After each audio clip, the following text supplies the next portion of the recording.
Rodrigo Flores Castro, él es licenciado en Psicología por la Universidad Peruana de Ciencias Aplicadas, es magíster en docencia para la educación superior por la Universidad Andrés Bello y con estudios de maestría en Psicología Clínica por la Universidad Peruana de Ciencias Aplicadas, reconocida ante la SUNEDU, ¿no? Es analista de calidad educativa en la Universidad Peruana de Ciencias Aplicadas, es profesor también en esa universidad, psicoterapeuta, psicólogo clínico, es miembro activo de la Asociación Peruana Contextual Conductual de Psicología, mejor conocida para el mundo como Liceo Contextual. Cuenta con formación en psicoterapia contextual por el CIRCO en Argentina. Cuenta con formación en terapias contextuales, cognitivo-conductuales y terapia afirmativa para la población LGTB. Bueno, esto es una muy breve resumen de la trayectoria de Rodrigo Flores, que nos está acompañando gustosamente, espero que gustosamente, el día de hoy. Y el día de hoy pues nos va a hablar un poco sobre los aportes de las terapias denominadas terapia de tercera generación, si en verdad hay un aporte o no, ya nos va a platicar esto. Yo con mucho gusto voy a escucharlo porque hemos siempre tenido algunas conversaciones en ese sentido, pero pues bueno, aquí ya se va a explayar con nosotros y esperamos que este sea un espacio agradable para todos, por supuesto, incluyendo a Rodrigo, ¿no? Bueno, ¿qué tal? ¿Cómo estás, Rodrigo? Bien, muchas gracias por la invitación. Un saludo a todas y todos que nos están escuchando un lunes por la noche. Yo sé que es un día duro para, digamos, para estar aquí conectados, pero bueno, es creo un gran espacio para poder refrescar varios temas interesantes. El día de hoy vamos a tocar un tema que creo que es importante y que en realidad es como, me gustaría que no fuera tan pesado, sino que sea más que nada una revisión un poco más ligera y también para, no sé, compartir miradas, ¿no? Respecto a realmente qué de nuevo traen, ¿no? Las que, digamos, de manera más conocida se llaman terapias de tercera generación o terapias contextuales como, digamos, ya se conocen más comúnmente hoy en día, ¿no? Entonces, vamos a revisar una pequeña presentación que elaboré hace ya un tiempo, pero que todavía tiene temas bastante vigentes, creo yo, y que vale la pena que lo revisemos, pero también que lo miremos críticamente, ¿no? Porque no todo tiene que ser aceptado tal cual fue en ese año, ¿no? Bien, entonces voy a compartir, no sé si se puede ver, ustedes me comentarán. Sí, lo podemos ver. Bueno, en mi caso Ya, sí. perfecto. Muy bien, bueno, entonces el tema de hoy es los aportes de las terapias contextuales al ámbito clínico, ¿no? Entonces, la idea central de esta charla que vamos a tener es que podamos reconocer primero de qué hablamos, ¿no? Cuando hablamos de las llamadas terapias contextuales, ¿no? Digamos, son lo mismo que las terapias de tercera generación o no. Y lo más importante, qué aporte real tienen al ámbito clínico, ¿no? Son realmente digamos, una gran innovación en lo que va a la psicoterapia o al ámbito de la psicología clínica. Presentan una serie de postulados e ideas totalmente novedosas que nunca antes se habían mencionado, o es que hay algunos puntos que realmente ya se conocían antes y otros que tal vez se han como que redefinido, se han representado. Todo esto lo vamos a tratar de ver de manera bastante amplia el día de hoy. Esta presentación se ha elaborado de diferentes fuentes, pero me he basado inicialmente, ¿no? En un libro que realizó Marino Pérez ya en el año 2014, no me acordaba que era tan antiguo, ¿no? Que es este de acá, que es las terapias de tercera generación como terapias contextuales, ¿no? Por si quieren profundizar sobre los temas que se van a tocar el día de hoy. Bien, entonces, primero hay que reconocer de qué cosas son las terapias contextuales, de qué estamos hablando cuando hablamos de las terapias contextuales, ¿no? Porque este es un nombre que ya está muy conocido, creo que cada vez más estudiantes lo identifican y están, digamos, conociéndose más sobre este modelo de terapia en las universidades, pero hay que recordar exactamente de dónde vienen o qué cosa significan las terapias contextuales, ¿no?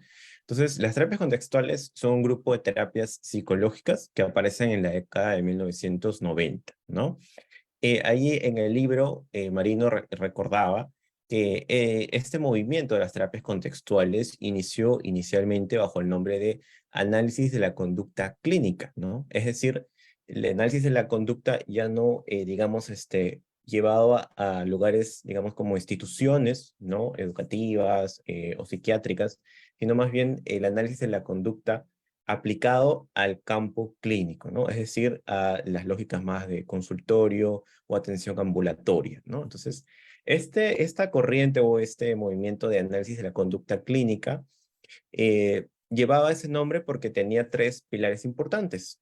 Primero era una vuelta, ¿no? A el análisis funcional, que digamos es un elemento central de la terapia de conducta o la terapia, el análisis conductual aplicado, ¿no? Es, digamos, tomar esta misma tradición y aplicarla a la práctica ambulatoria, como decíamos. Implica también un entendimiento tanto de la naturaleza, ¿no? De los fenómenos clínicos desde una mirada basada en el conductismo radical, ¿no?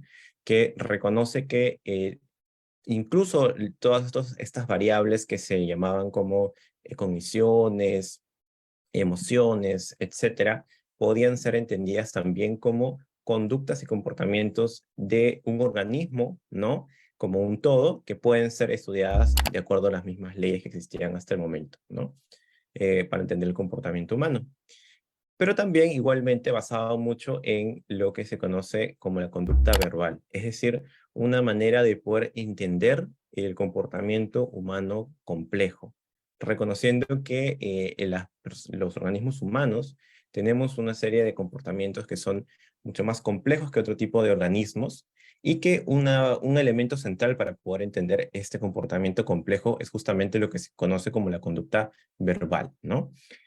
Y más posteriormente, este primer movimiento o este primer grupo que buscaba volver a recuperar esta mirada de más funcional, ¿no? Basada en el conductismo radical, y aplicarla, ¿no? Al contexto clínico actual, pues se fue remodelando y fue cambiando un poco su nombre, ¿no? Hasta que llegó a plantearse, como lo mencionaba en el libro, como la ciencia conductual contextual, que en su mismo nombre, ¿no? Como también lo tiene el mismo Liceo, ¿no?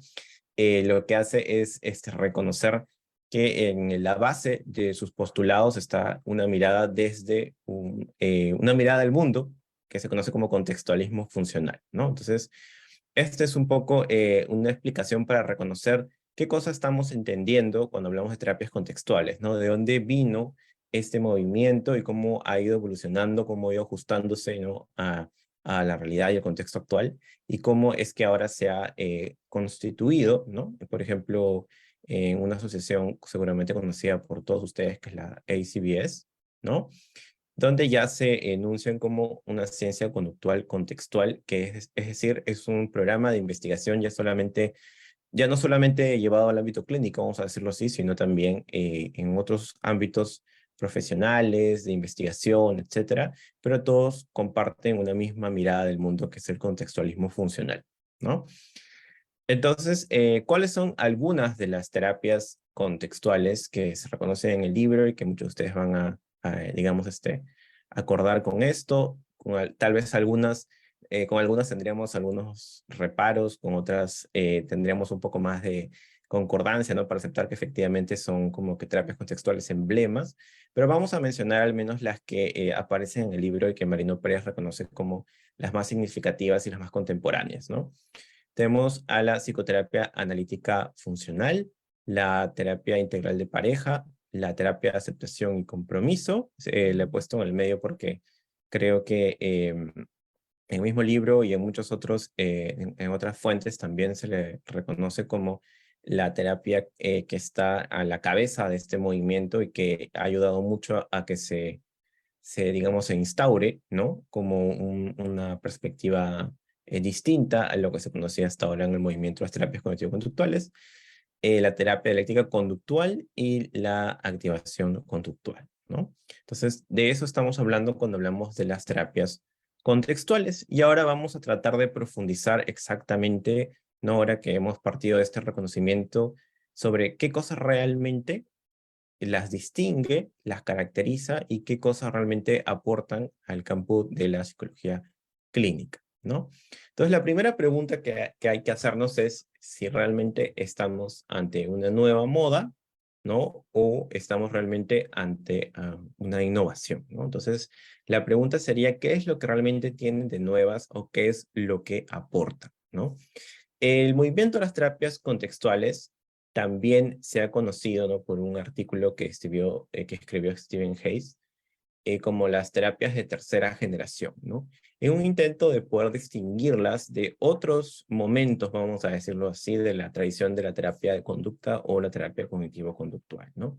Se reconoce una primera generación marcada más por la terapia de conducta no clásica y también el análisis conductual aplicado, una segunda generación que estaría marcada por esta revolución cognitiva y las terapias cognitivas, ¿no? Que tienen, digamos, en el centro el entendimiento y la explicación digamos, los malestares emocionales, entendiendo, digamos, la cognición y las distorsiones cognitivas de las personas, ¿no? Y tendríamos esta tercera generación que en teoría implicaría un cambio o una mirada distinta, ¿no? De los problemas, digamos, psicológicos en general, ¿no?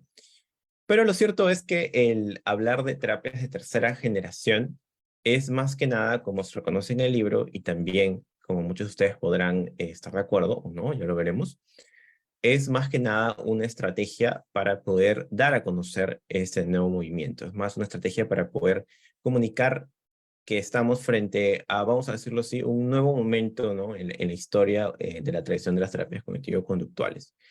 Pero este nombre resulta problemático porque, en primer lugar, no termina de transmitir realmente qué cosa es lo que distingue a este nuevo movimiento, esta nueva ola o este nuevo momento en la tradición de las terapias cognitivo-conductuales, sino que más bien solamente es un nombre que puede resultar vacío, ¿no? Y que además puede implicar de que más adelante, ¿no? Va a venir una nueva ola que supuestamente va a traer otra vez temas nuevos y no necesariamente se termina de entender realmente qué es lo novedoso, ¿no? ¿Será que cada cierto tiempo vamos a seguir lanzando nuevos nombres que implican algo supuestamente novedoso, pero que al final resulta lo mismo con un nombre distinto? Entonces, la idea no es continuamente ir tomando cosas que existían y relanzándolas una vez más con un nombre un poco más llamativo, sino la idea es que podamos realmente detenernos un momento y reconocer qué es exactamente lo que distingue a este nuevo movimiento o este nuevo momento histórico, vamos a decirlo así, ¿no? Es por eso que el nombre de terapias contextuales es el que se ha propuesto, ¿no? Por ejemplo, lo propone Marino Pérez en el libro y también se ha tomado y se ha socializado mucho, especialmente en los países de habla hispana, ¿no? Como, digamos, un nombre que realmente captura mucho mejor las innovaciones y las características centrales que tiene este movimiento de tercera generación, entre comillas, ¿no? Entonces, dicho esto como una introducción, para poder cumplir con este objetivo de no quedarnos en un nombre llamativo, sino que realmente reconozcamos qué cosa de novedoso tiene este nuevo grupo de terapias, esta nueva mirada, este nuevo entendimiento, ¿no? De la psicopatología. Vamos a tratar de reconocer, ¿no? Punto por punto, realmente qué es lo que ofrecen de nuevo, ¿no? Algo que no sea más de lo mismo, cambiado de nombre únicamente, ¿no? Un nombre más vistoso, como decíamos. Entonces, estos nuevos aportes se pueden resumir en lo siguiente. Primero, una recuperación de la perspectiva contextual, como lo dice su propio nombre, ¿no? Ahí vamos a tratar de recordar, porque seguramente no es la primera vez que ustedes lo escuchan, pero recordar qué cosa, digamos, está en la base de esa perspectiva contextual, que es el contextualismo funcional. Y en segundo lugar, qué innovaciones aportan al campo de la psicología clínica, ¿no? Las cuales se pueden, a su vez, digamos, dividir en una nueva concepción de la psicopatología, ¿no? Una nueva concepción psicopatológica, y también un entendimiento, ¿no? De una función distinta de la psicoterapia, ¿no? Entonces, todo eso lo vamos a comenzar a revisar, digamos, uno por uno. Y vamos a primero recordar un poco más, como seguramente ustedes ya lo han escuchado anteriormente, qué cosa implica esta recuperación de la perspectiva contextual, ¿no? Cómo es entender o aproximarnos, ¿no? Al campo de la psicopatología desde una mirada basada en el contextualismo funcional, ¿no? Entonces, para esto hay que recordar que, digamos, uno de los principales autores que desarrolló digamos, una de las terapias contextuales más importantes, que es la terapia de aceptación y compromiso. Este autor es Stephen Hayes. Rescata uno de los trabajos, ¿no? De un filósofo de apellido Pepper, que, digamos, dentro de su trabajo, reconoce que existen diferentes visiones del mundo que están basadas en lo que vamos a llamar una metáfora raíz, ¿no? Es decir, busca entender el mundo desde diferentes miradas, ¿no? Que estas miradas pueden ser como que resumidas en una metáfora, ¿no? Una manera de aproximarnos al mundo que le da sentido a todo lo que se va a desarrollar después, ¿no? Entonces, en este trabajo, que digamos, Stephen Hayes no coge todo el trabajo de Pepper, pero sí, digamos, recoge puntos que le interesan, ¿no? Él distingue que en la psicología clínica, especialmente la psicología clínica que era contemporánea a su época y que todavía podemos decir la compartimos, ¿no? Reconoce que existen dos visiones importantes, ¿no? Por un lado, el mecanicismo y por otro lado, el contextualismo funcional, ¿no? Son dos miradas del mundo que él reconoce están presentes dentro de la práctica, digamos, psicológica, ¿no? En la psicología clínica, y que también especialmente las reconoce en la tradición de la terapia cognitivo-conductual, ¿no? Entonces, vamos a ver a continuación qué cosa distingue a cada una de estas dos miradas, que digamos son solamente dos de las cuatro que él plantea, ¿no? Pero que son las más relevantes el día de hoy para poder entender cómo se diferencian y cómo pueden estar presentes estas dos miradas en maneras distintas de entender la psicopatología y el contexto clínico, ¿no? Entonces, primero, el mecanicismo eh, se desarrolla teniendo como metáfora base la máquina, ¿no? Es decir, digamos, el mecanismo busca entender la realidad basado principalmente en explicar el universo o la realidad como si esta fuera una máquina, ¿no? Entonces, el universo es entendido como una colección de diferentes partes que operan en conjunto, ¿no? Estas partes además pueden ser estudiadas individualmente y el estudio de los procesos que hacen que funcionen juntas, ¿no? Es decir, que va a entender la realidad como diferentes partes de una máquina que podemos estudiarlas cada uno por separado, como por ejemplo si lo llevamos a la psicología, podemos decir que podríamos estudiar para entender el comportamiento humano, ¿no? Por un lado, el concepto de autoeficacia, por otro lado el de autoestima, por otro lado el de regulación emocional, ¿no? Que son, digamos, conceptos que se entienden como partes que existen en sí mismas, ¿no?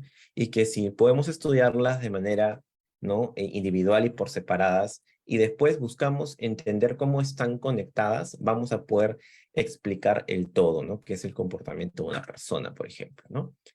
Es por eso que el criterio de verdad, ¿no?, de esta mirada del mundo y que, digamos, Hayes reconoce como una mirada vigente y presente en muchas de las tradiciones de la psicología, ¿no?, es la correspondencia del modelo con la realidad, ¿no? Es decir, cómo vamos a, digamos, darnos cuenta que el modelo que hemos construido de la máquina como un todo, ¿no?, se corresponde con el estudio que hacemos de cada una de estas partes, ¿no?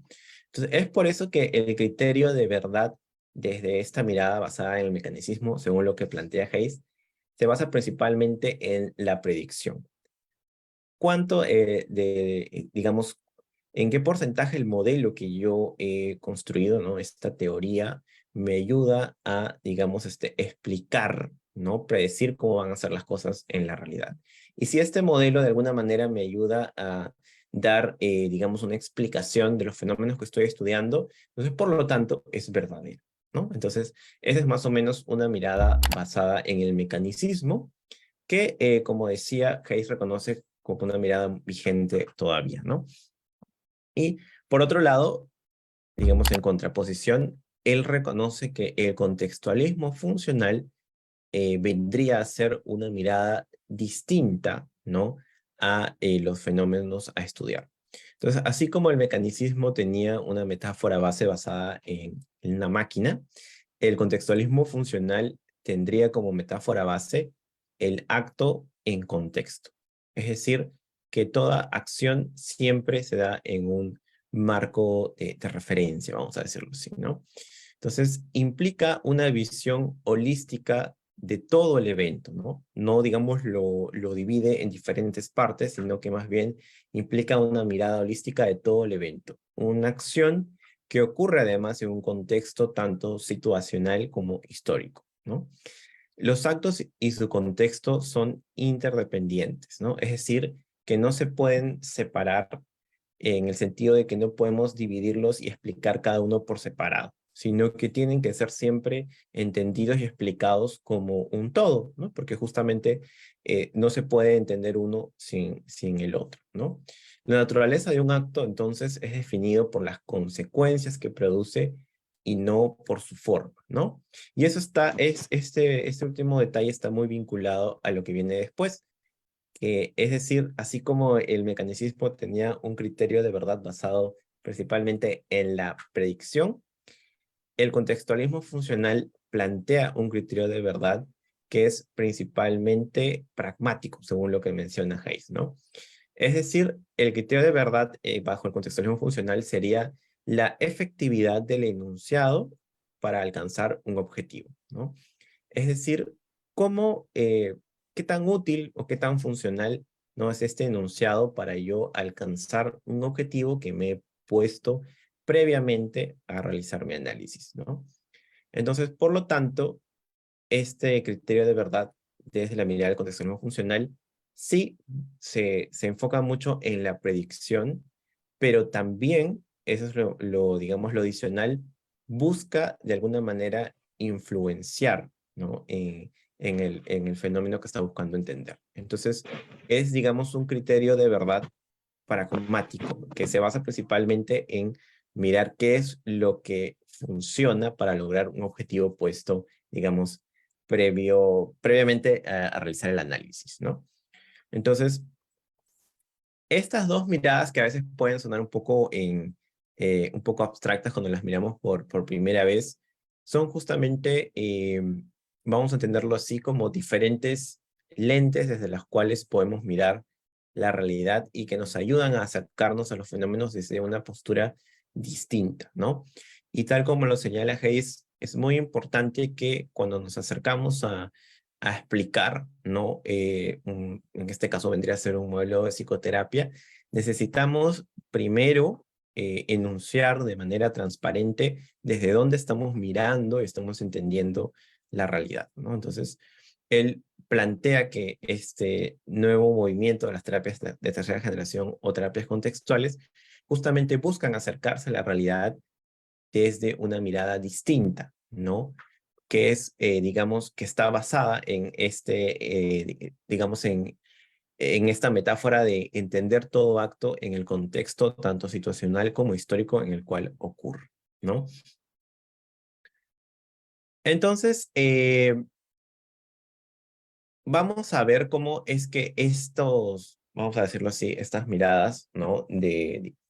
Filosóficas del mundo, están presentes hoy en día de acuerdo a lo que mencionaba en el libro eh, Marino Pérez, en la práctica clínica, ¿no? Entonces, él reconoce que esta mirada del mundo que vimos hace un momento, que es la mirada mecanicista, está presente en digamos, en los modelos más dominantes cuando hablamos digamos, del campo de la psicopatología o de la psiquiatría o psicología clínica, ¿no? Entonces, él reconoce, por ejemplo, que ahora uno de los modelos que predominan al momento de brindar atención a los problemas de salud mental o problemas clínicos es el modelo médico psicofarmacológico, ¿no? Él reconoce que hay muchos modelos médicos, no es solamente uno, pero que es este en particular el que está por detrás de todos, digamos, las miradas médicas que buscan atender los problemas vinculados a la psicopatología, ¿no? Entonces, él reconoce que es el principal modelo de enfermedad mental existente, ¿no? Que ya en sus características plantea, digamos, una mirada que busca entender la psicopatología desde esta metáfora base o raíz, como lo mencionamos hace un momento, que es una máquina, ¿no? Entonces, él reconoce que el modelo médico psicofarmacológico primero busca, ¿no? Em, síntomas que puedan ser aliviados o sean sensibles, ¿no? A la medicación. Y además se establece como causa aquello que ayuda a eliminar los síntomas, ¿no? Por ejemplo, digamos, si hay una falta de serotonina como causa de la depresión, poder tener, digamos, algún medicamento que pueda aliviar justamente esa falta, ¿no? Entonces, eso es, digamos, lo que él plantea como, digamos, un ejemplo de un modelo vigente que está basado en esta, digamos, mirada mecanicista de la psicopatología, ¿no? Entonces, él reconoce 4 puntos importantes para entender realmente este modelo psicofarmacológico cuando se aplica al campo de la psicología clínica, ¿no? De la psicopatología en general. Primero, reconoce que la explicación del problema, ¿no? Se da en términos neurobiológicos, es decir, busca, digamos, entender para explicar digamos, los problemas de psicopatología en estructuras neuronales, conexiones y procesos neuroquímicos que además presentan alguna deficiencia, ¿no? Es por eso que su mecanismo causal, ¿no? ¿Qué cosa causa finalmente digamos, el problema o detona el problema? Serían circuitos defectuosos y desequilibrios químicos, ¿no? Entonces, por lo tanto, al tener una mirada del problema desde, digamos, términos neurobiológicos, estructuras neuronales, y además entendiendo que lo que causa el problema son algún tipo de desequilibrio o circuito defectuoso, el tratamiento vendría a ser justamente el poder detectar, ¿no? Ese circuito defectuoso, ese desequilibrio que se ha desencadenado y por lo tanto brindar un tratamiento específico a esto, ¿no? Entonces vendría a ser, por ejemplo, si es que hay algún desequilibrio, como decíamos, ¿no? En la serotonina, si hay algún tratamiento, un medicamento antidepresivo específico o antipsicótico específico, etcétera, ¿no? Entonces, lo que se busca es, desde la mirada mecanicista, que, digamos, Marino Pérez reconoce como presente en este modelo psicofarmacológico, es identificar cuál es la parte, vamos a decirlo así, que está defectuosa, que hay que de alguna manera identificar y reparar para justamente poder solucionar el problema. Entonces, por lo tanto, la eficacia desde este modelo, ¿no? De un tratamiento psicofarmacológico en este caso, sería cuánto puede este tratamiento reducir los síntomas de la persona, ¿no? Entonces, ese vendría a ser, digamos, la aplicación de esta mirada mecanicista presente, ¿no? En uno de los modelos predominantes cuando hablamos de psicopatología actualmente, ¿no? Entonces, justamente la perspectiva contextual, ¿no? Viene a plantear una mirada distinta a esta otra mirada más basada en una perspectiva intrapsíquica, es decir, una mirada más mecanicista, ¿no? Entonces, si nosotros estamos viendo desde un inicio, ¿no? Reconociendo lo que tomaba Hayes del trabajo de Pepper para entender o sea, el mundo desde una metáfora raíz contextual del acto en contexto, pues hay que ahora traducir cómo sería esta mirada si lo llevamos a entender lo que sucede, ¿no? Los diferentes fenómenos que ocurren en la práctica clínica o cuando hablamos de psicopatología en general, ¿no? Entonces, las terapias contextuales plantean una perspectiva contextual frente a la perspectiva intrapsíquica de carácter cognitivo existente en la TCC, ¿no?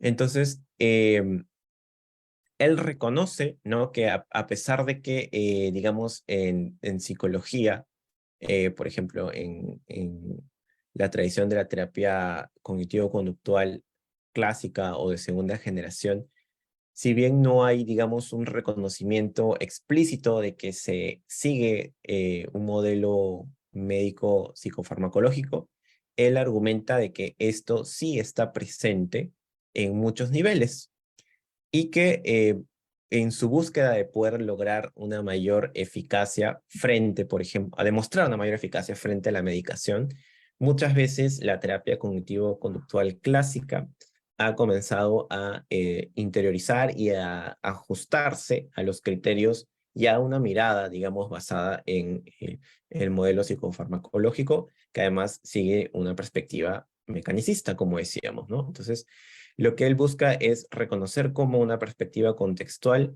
implicaría una mirada alternativa tanto a lo que está presente en el modelo psicofarmacológico, pero también dentro de las diferentes terapias psicológicas, ¿no?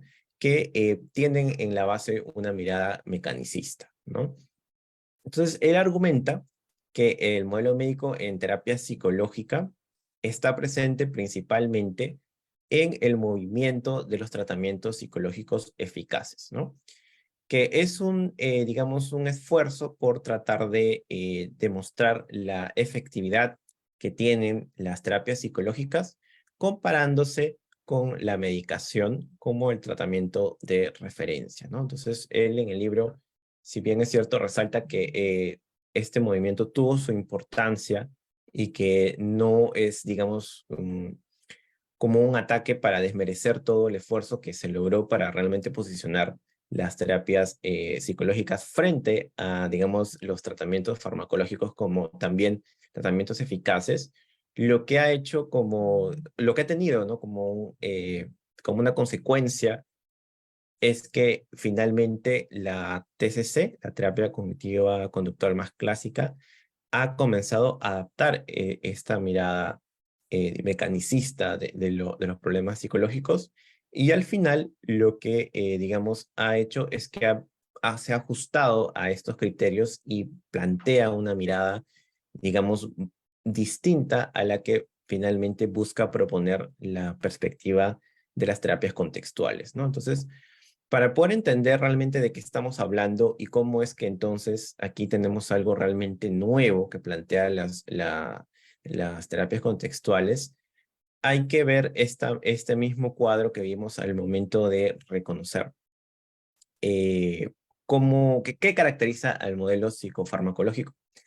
Hay que ver cómo es que esta misma mirada mecanicista está de alguna manera presente en el modelo médico presente en psicología clínica, que como les digo, tiene su principal referente en las terapias cognitivas conductuales clásicas de segunda generación, ¿no?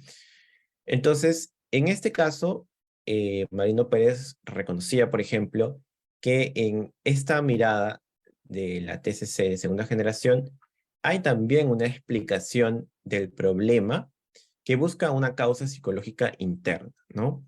En este caso se busca, digamos, explicar el problema desde, digamos, el procesamiento de la información, ¿no? Es decir, se busca explicar que hay alguna falla, ¿no?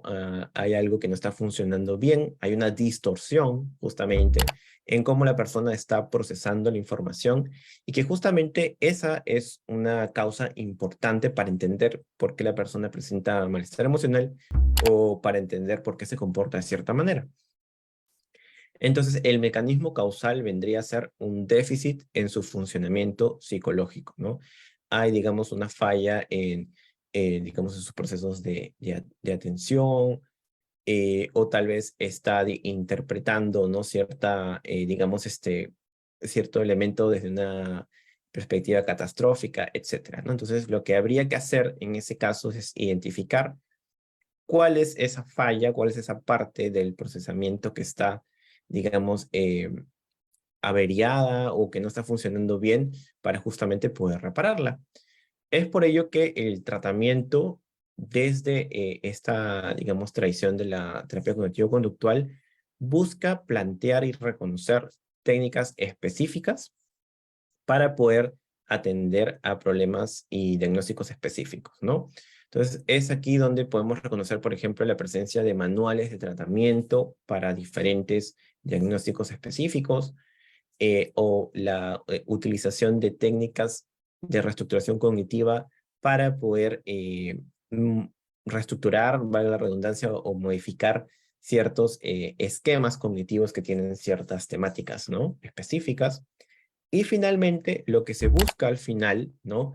Es la reducción de síntomas, ¿no? Es decir, el criterio de eficacia seguiría siendo el mismo que el que se mostraba, digamos, en el modelo psicofarmacológico, ¿no? Entonces, frente a este modelo predominante, como lo ha venido argumentando, ¿no? En el libro Marino Pérez, y que lo podemos ver resumido en estos cuadros, él plantea que algo innovador, justamente a eso es lo que queríamos llegar, es que las terapias contextuales buscan responder, ¿no? O digamos, presentar elementos distintos en cada uno de estos niveles que estamos presentando, ¿no? Plantean una explicación del problema psicológico o psicopatológico distinta, reconoce un mecanismo causal distinto, por lo tanto también plantea un tratamiento distinto y busca, digamos, un criterio de eficacia distinto basado en la mirada contextualista funcional, ¿no? Entonces, en la explicación del problema, desde una perspectiva contextual, ¿no? No estaría de alguna forma en una causa interna, ¿no? Alguna pieza que está funcionando mal en la máquina que sería la persona, sino más bien que busca la causa en la historia coevolutiva del organismo, ¿no? Como un todo y sus circunstancias, ¿no? Es decir, busca entender cómo es que el organismo se ha ido desarrollando a lo largo del tiempo en su historia y cómo sus diferentes circunstancias lo han ido moldeando, vamos a decirlo así, ¿no? Es decir, se ha establecido una relación interactiva y funcional entre el organismo como un todo y sus circunstancias, ¿no? El organismo se ha comportado para justamente operar sobre sus circunstancias y de esa manera se ha ido, digamos, estableciendo esta relación interactiva y funcional, ¿no? Que, como decíamos cuando hablábamos de la mirada contextualista del mundo, no se pueden entender por separado, sino que siempre se entienden como un todo holístico. Entonces, el mecanismo, perdón, causal en este caso no vendría a ser igualmente una pieza que está averiada o algún mecanismo interno que no está funcionando, sino que reconoce el autor que en este caso el mecanismo causal sería una relación, ¿no? De la persona consigo misma y con los demás, ¿no? Reconoce aquí que esta es una parte central, ¿no? Que la distingue de otras miradas, ¿no? Reconoce que el mecanismo causal vendría a ser parte de la experiencia humana normal, ¿no? Pero que de acuerdo a las circunstancias en las cuales se encuentra, se ha generado algún tipo de relación, ¿no? Entre la persona y sus circunstancias, que finalmente le imposibilita posiblemente poder seguir moviéndose hacia lo que esa persona quisiera, ¿no? O más valora. Es por ello que el tratamiento vendría a ser, no digamos, técnicas específicas orientadas a ciertas causas internas, ¿no? Que tienen que ser tratadas o manejadas de manera puntual y muy específica, sino vendrían a ser principios terapéuticos generales para justamente poder atender, digamos, al problema de manera holístico, como se planteaba, ¿no? Entonces, reconoce que uno de estos principios terapéuticos generales, por ejemplo, en la terapia de aceptación y compromiso, vendría a ser la aceptación por un lado y la activación por otro, ¿no? Entonces, en el caso específico de la terapia de aceptación y compromiso, por ejemplo, se reconoce que esta es una terapia contextual porque lo que busca es cambiar el contexto socioverbal, ¿no? En el cual se mueve la persona. Es decir, relaciones entre conducta a conducta. ¿Qué hace una persona cuando está comportándose de cierta manera, ¿no? Cuando está en presencia, por ejemplo, de cierto contenido verbal o de cierta respuesta emocional, ¿qué suele hacer? Entonces, es cambiar un poco ese contexto para que nuevas relaciones se puedan construir, se puedan dar. Y por lo tanto, el criterio de eficacia vendría a ser el avance, ¿no? De la persona hacia sus valores, incluso cuando persistan algunos síntomas, ¿no? Entonces, eso es algo importante que también la distingue de la mirada, eh, como la llama Marino Pérez, la mirada del modelo médico en psicología clínica, ¿no? Entonces, de esta manera, este vendría a ser una primera novedad que brindan las terapias contextuales, ¿no? Una perspectiva contextual basada en el contextualismo funcional para poder entender, eh, brindar una explicación, ¿no? Al problema psicológico o psicopatológico, el reconocimiento de un mecanismo causal que no está dentro de la persona, sino que se encuentra en la relación de la persona con sus circunstancias, ¿no? Y los contextos en los cuales se mueve, un tratamiento basado no en cosas específicas, sino en principios generales. Y finalmente, un criterio de eficacia que lo que busca, como decíamos al inicio, es que se priorice aquello que funciona y que le funciona en particular a la persona para poder acercarse a la vida que quisiera para ella. ¿Ok? Entonces, esa vendría a ser la primera innovación. No sé si quieras comentar algo, Darwin, para hacer una pequeña pausa en mi voz. Gracias, Rodrigo. No, sigue adelante. No sé si es café o es Tecito, tecito. un tecito. ¿Un tecito de qué? No, en este caso es manzanilla, manzanilla. Un té de manzanilla.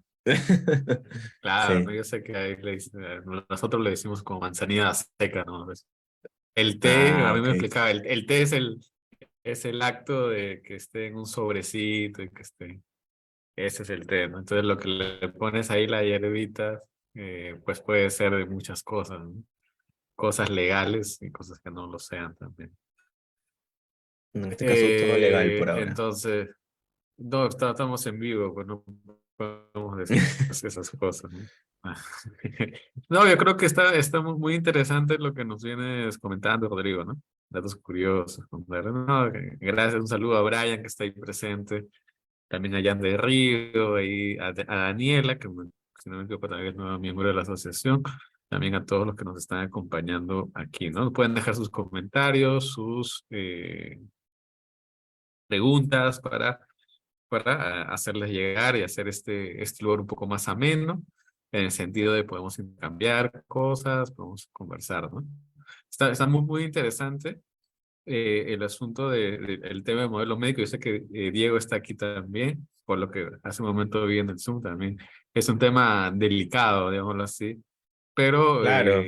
Como decía, o sea, este libro se escribió ya en el 2014, ¿no? Pasaba un tiempo, entonces es importante como que también ver qué cosa, cómo tal vez en esa época lo creíamos más fervientemente y ahora hay como que otras miradas o otros elementos que se añaden también a tenerlos en cuenta, ¿no? Sí, yo lo que puedo comentar y bueno, pues es que hay que tener en cuenta en dónde es, y yo sé, ¿no? Es como, es conocimiento, ¿no?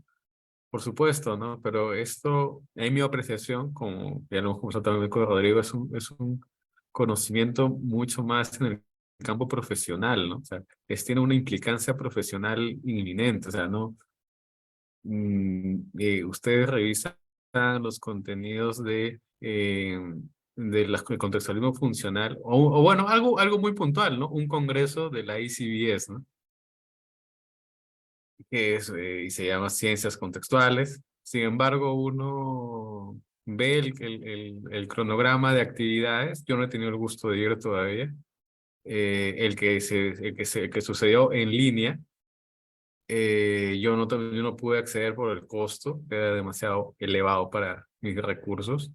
Eh, pero cuando estás viendo el contenido y dices, pues este es un congreso en verdad de psicoterapia. No es, o sea, casi el 95% de actividades eran actividades que tenían que ver con la salud mental y la psicoterapia. Y me parece muy peculiar este énfasis a veces que siempre hacen de las ciencias, cuando quizás en los contextos donde están presentes no está, eh, no hay una vinculación más allá de una intención académica en libros, pero en la práctica está como muy separado, ¿no? Por eso a mí me salta siempre a la vista. Es un comentario nomás, no tú me lo pediste. Pero es como, es que Eso es el todo mi ámbito del manzanilla. contenido funcional, eso todo, ¿no? Ya sé, pero es que el ámbito del contenido funcional o la forma de trabajo a mí me parece muy interesante y muy útil para un campo profesional. A eso quería llegar, ¿no? Entiendo la psicoterapia, ¿no? Pero en el campo investigativo, dentro de las ciencias comportamentales o las ciencias cognitivas en general, o sea, que los que no tienen ningún interés explícitamente, quizás implícitamente sí, dependiendo de los investigadores, en el campo de la salud mental o de la psicoterapia. Hay muchas otras derivaciones del conocimiento que no necesariamente tienen que ver con estos campos y que son parte de las ciencias cognitivas o conductuales, pues fácilmente podrían ser encajadas como mecanicistas según esta doctrina, ¿no? Entonces es como peculiar en el mejor de los casos, ¿no? Es como, como, como que no, para mí, no, todavía ya con los años, no termino de ver lo malo y inadecuado del mecanicismo dentro de un ámbito de investigación, por ejemplo, ¿no? Pero quizá yo me equivoque, ¿no? Y quizás todo el mundo está, pero yo sé que la mayoría, e incluso quizás los que están presentes, ven a la psicología como y sinónimo de psicoterapia, como una profesión en el campo de salud mental, y seguramente está en lo correcto, ¿no? Pero si tratamos de vincular la psicología como una disciplina investigativa que no se vincula necesariamente con la salud mental, sino más que todo con la etología, la antropología, con las ciencias biológicas, pues todos ellos han tenido muchas consecuencias positivas en su trabajo, siguiendo con una línea mecanicista, en los términos de los que nos trata de ofrecer los autores, ¿no? Pero bueno, esa sería mi apreciación, ¿no? Sí, perfecto. Y muy válida, ¿no? Porque, por ejemplo, ¿me escuchan bien? No sé si se desactivó mi micro. Sí, te escuchamos bien, Rodrigo. Ah, ya, perfecto. No sé por qué no parecía como prendido. Bueno, no, sí, me parece genial tu comentario porque siempre es bueno complementar. Yo al menos me muevo más en el campo terapéutico y ambulatorio además. Entonces, siempre es bueno tener miradas de diferentes espacios donde se muevan y trabajen, ¿no? Entonces, siempre es bueno escuchar a Darwin que tiene, digamos, un baje más desde la investigación. Este, bueno, entonces hemos visto una primera innovación. Ya después voy a leer el chat porque creo que habían unos comentarios que no terminé de revisar. Vamos a ver, digamos, otra innovación que vendría a ser digamos, los aportes que hace a la psicología clínica o el campo, ¿no?, de la psicopatología, primero con una concepción psicopatológica diferente y por otro lado también a una nueva concepción de la función que tendría la psicoterapia, ¿no? Entonces aquí, continuando un poco, ¿no?, con esta crítica al modelo médico según lo que planteaba Marino Pérez, eh, reconoce que ya existe, ¿no?, un descontento o digamos una poca utilidad en la práctica clínica de los manuales o de los diagnósticos, ¿no?, las categorías nosológicas, ¿no?, que digamos tienen sus principales referentes en los manuales diagnósticos como el DSM-5, el CIE-10, bueno, CIE-11 ahora, ¿no? Y que justamente él menciona de que estas categorías nosológicas vendrían a representar como, digamos, el status quo frente al cual se plantean otras alternativas que vendrían a ser dimensiones transdiagnósticas para poder reconocer como elementos o procesos, digamos, comunes presentes en diferentes cuadros diagnósticos, ¿no? Entonces, él reconoce que existe una insatisfacción con estos sistemas diagnósticos, principalmente porque si bien estos se han, digamos, vuelto muy concretos, muy específicos, y por lo tanto ha habido una mejora en su fiabilidad diagnóstica, es decir, que, digamos, es mucho más sencillo poder, digamos, diagnosticar a alguien porque tenemos los criterios bastante bien delimitados y puestos de manera específica, como menciona él, ¿no?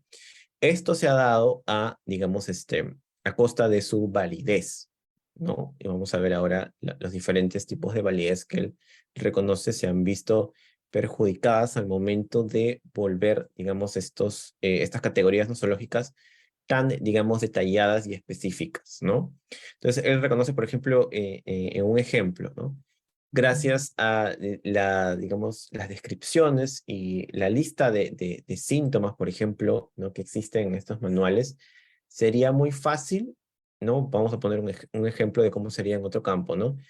El que gracias a esa explicación podamos identificar qué cosa vendría a ser un lunar, ¿no? O sea, bajo esa explicación podríamos observar algo y de acuerdo a esas características, pues sería muy, muy probable que podamos, siempre que veamos un lunar, decir, ah, estamos frente a un lunar, ¿no? O eso se llama un lunar. Pero lo que él plantea como un problema es que si bien cada vez somos más hábiles para identificar cuando estamos frente a un lunar, pues ese, ese síntoma, vamos a decirlo así, ¿no?, como presentar un lunar, pues tiene muy poca validez para que de eso podamos concluir que esa persona, por ejemplo, presenta cáncer, por ejemplo, ¿no? Entonces, o presenta algún otro cuadro importante, ¿no? Entonces, lo que reconoce es que si finalmente podemos llegar a esa categoría finalmente pierde mucha relevancia para el tratamiento porque no tiene mucha validez para saltar de ese detalle, ese síntoma, a algo mucho más explicativo, ¿no?, del problema. Entonces, por ejemplo, aquí hay un ejemplo de esto, ¿no?, con algunas preguntas. Estos son, obviamente, parafraseados algunos criterios de lo que se conoce como el síndrome de déficit de atención e hiperactividad con un predominio, perdón, de déficit de atención. Entonces se plantean algunas preguntas, ¿no? Por ejemplo, cuando hablamos de el síndrome de déficit de atención e hiperactividad, por ejemplo, si hay un predominio de la hiperactividad o predominio del déficit de atención, estamos frente a una misma entidad clínica, ¿no? Digamos, se plantea diferentes preguntas como qué evidencias sustentan ese diagnóstico y finalmente, cuál es la utilidad para la práctica clínica que tendría el delimitar, ¿no?, de manera bastante específica un diagnóstico para todo lo que vendría después, ¿no? Entonces, estamos realmente frente a, digamos, dos entidades clínicamente relevantes que se pueden distinguir de manera clara, ¿no? Qué mecanismos están en la base que, digamos, sustentan estos diagnósticos y finalmente qué utilidad tiene para nuestra intervención el poder hacer esta diferenciación. Entonces, él reconoce, como decíamos hace un momento, que la fiabilidad diagnóstica se ha incrementado, pero a costa de la validez. Primero, de la validez discriminante. ¿Por qué? Porque no hay una verdadera delimitación entre diferentes diagnósticos y la normalidad, ¿no? Muchas veces él menciona de que, digamos, estos criterios se dan por convención, ¿no? Entonces, es algo que finalmente está muy, digamos, enmarcado en ciertos contextos sociales y gremiales en algunos casos, ¿no?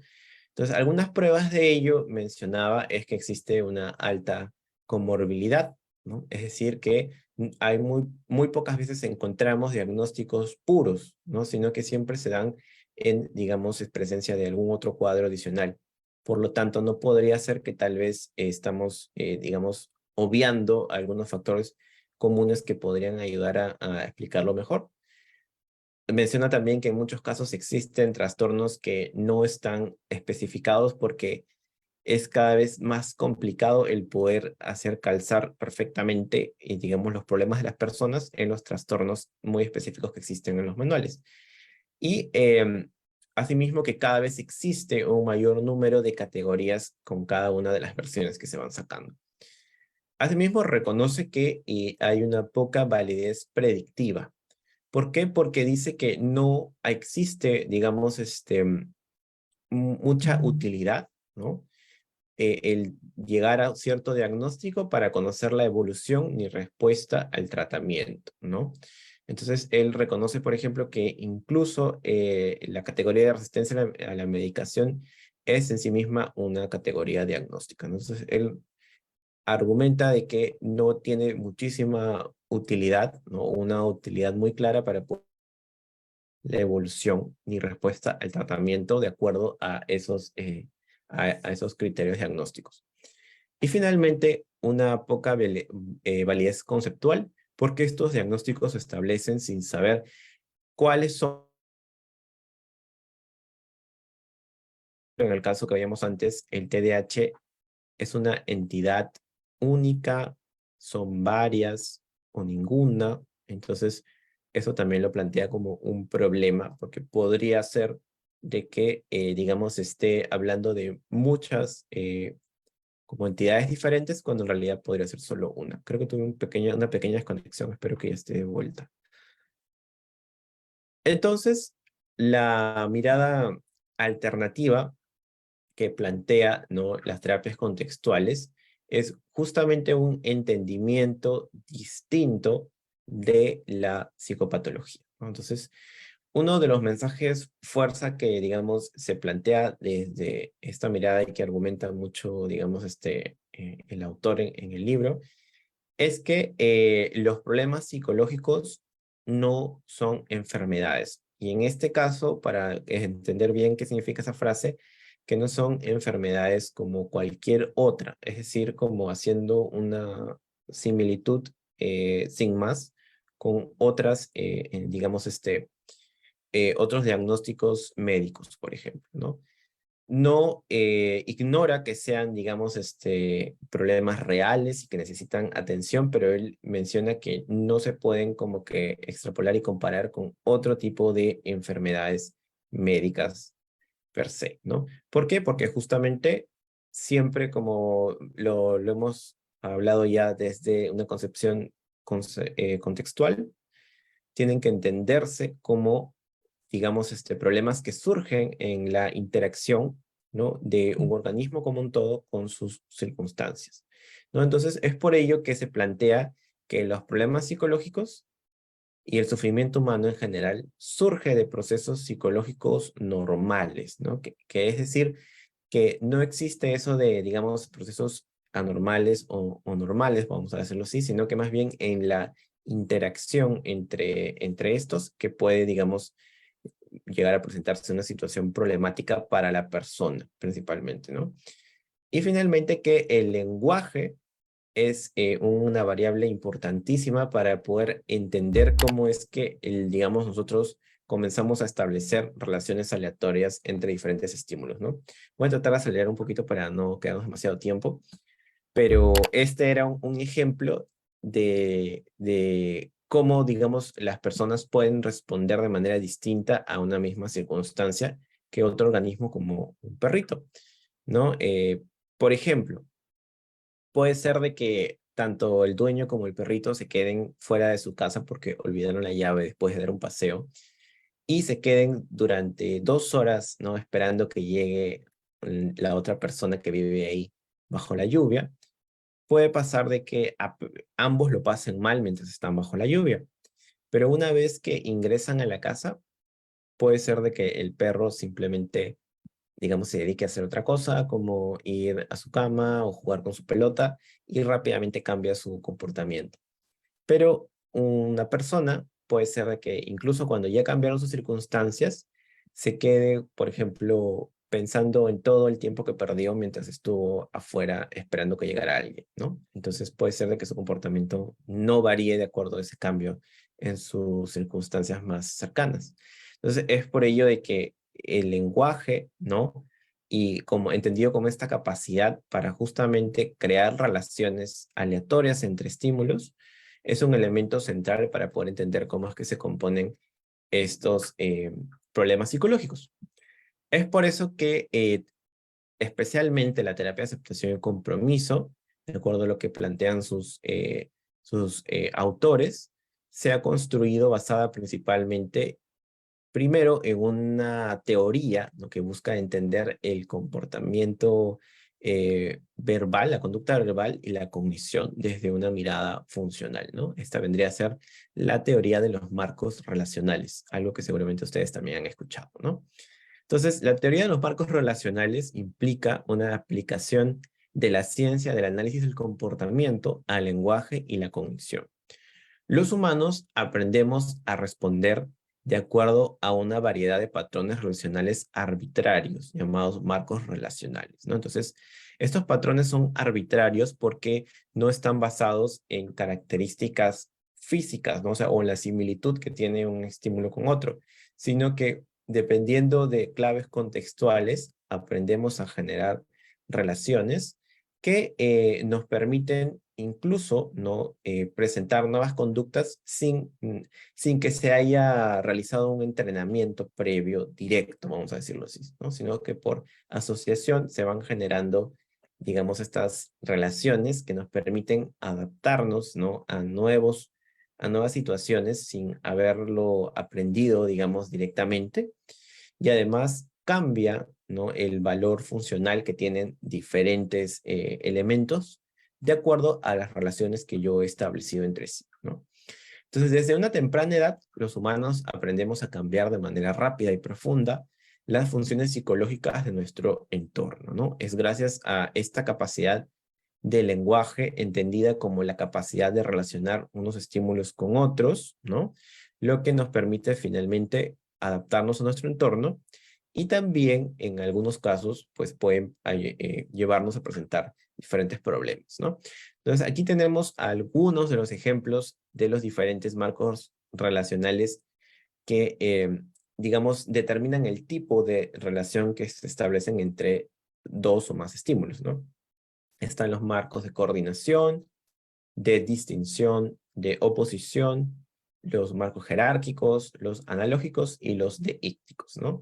Vamos a recordar principalmente estos porque después son rescatados, ¿no?, por la terapia de asociación y compromiso basada justamente en la teoría de los marcos relacionales o RFT por sus iniciales en inglés para plantear sus estrategias de intervención, ¿no?